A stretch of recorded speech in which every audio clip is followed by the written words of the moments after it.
Good morning students. आज मैं आप लोगों के सामने क्वेश्चन आंसर्स लेकर के आई हूँ। अगला क्वेश्चन है क्वेश्चन नंबर 5। हमारी राज्य व्यवस्था के निम्नलिखित पक्ष पर आपातकाल का क्या असर हुआ? तो हम लोग आंसर देखते हैं। 1 नंबर, नागरिक अधिकारों की दशा और नागरिकों पर उसका असर। इसका डीलिंग कीजिए।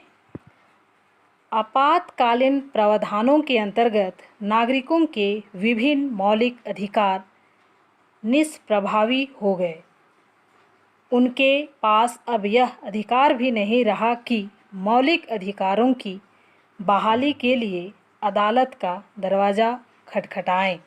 सरकार ने इस दौरान निवारक नज़रबंदी अधिनियम का प्रयोग करके व्यापक पैमाने पर गिरफ्तारियां की।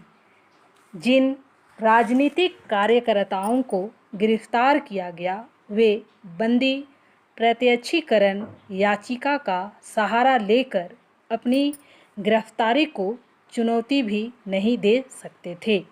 दूसरा है कार्यपालिका और न्यायपालिका के संबंध। आपातकाल के दौरान कई विवादास्पद फैसले सामने आए। गिरफ्तार लोगों अथवा उनके पक्ष से उच्च न्यायालयों और सर्वोच्च न्यायालयों में कई मामले दायर किए गए, लेकिन सरकार का कहना था कि राज्य में गिरफ्तार लोगों को गिरफ्तारी का कारण बताना जरूरी नहीं है।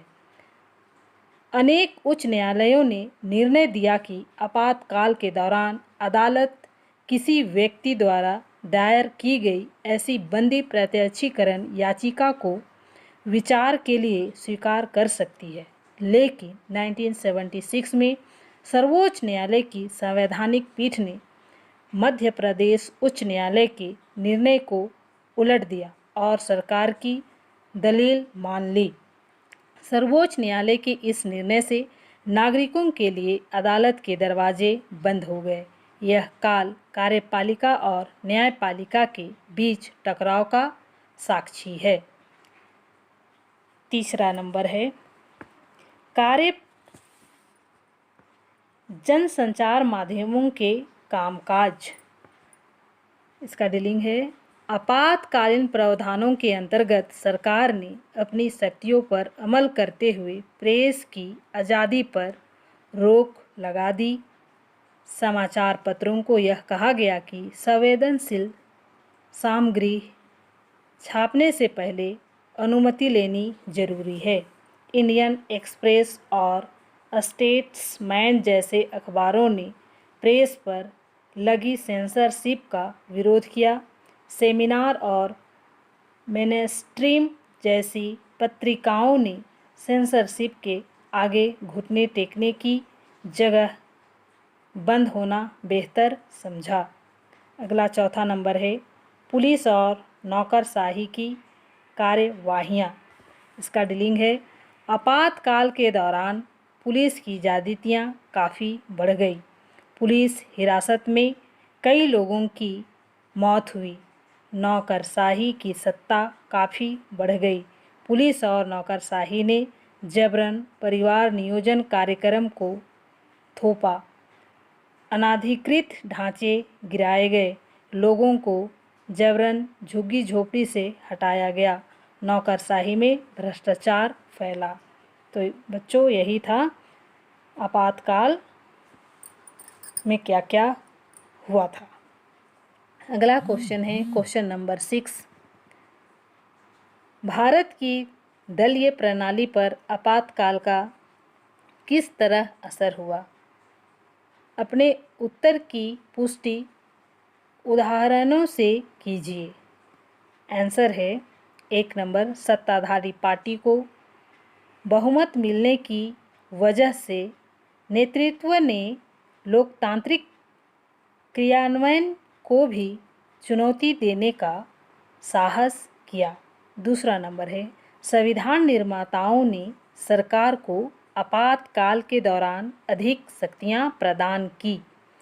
तीसरा नंबर है संस्था पर आधारित लोकतंत्र और लोगों के सहयोग पर आधारित लोकतंत्र के बीच तनाव व मतभेद उत्पन्न होने शुरू हो गए थे। चौथा नंबर है दलीय व्यवस्था की क्षमता लोगों की आशाओं पर खरी नहीं उतर पा रही थी। पांचवा नंबर है 1977 चुनावों ने एक दल की संप्रभुता समाप्त की और गठबंधन सरकार को जन्म दिया। आगे है क्वेश्चन नंबर 7। निम्नलिखित अवतरण को पढ़ें और इसके आधार पर पूछे गए प्रश्नों के उत्तर दीजिए।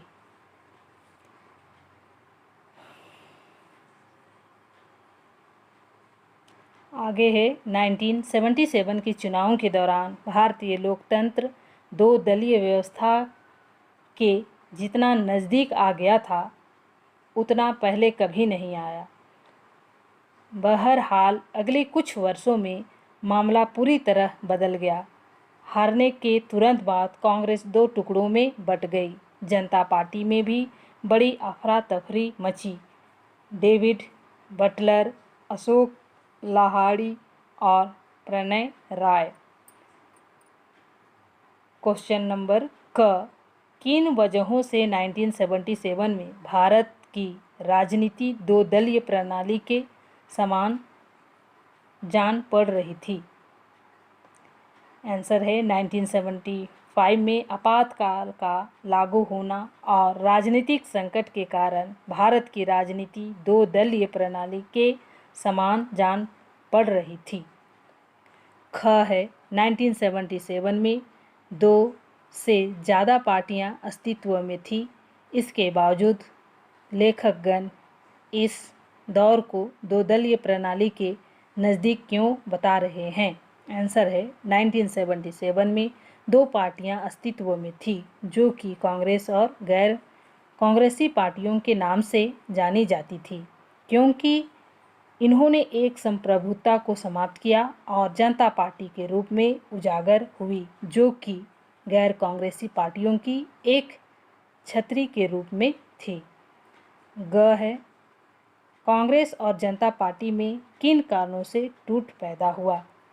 आंसर है कांग्रेस में टूट कांग्रेस 1969 में राष्ट्रपति चुनाव के मामलों पर टूट गई थी। जनता पार्टी में टूट 1979 में नेतृत्व के लिए तीन नेताओं मोरारजी जी देसाई, चरण सिंह और जगजीवन राम के बीच में तनाव के कारण थे। तो बच्चों, आज मैं आप लोगों को इतना ही बतला करके क्लास समाप्त करती हूँ। अगले क्लास में आगे क्वेश्चन आंसर होगा। Thank you.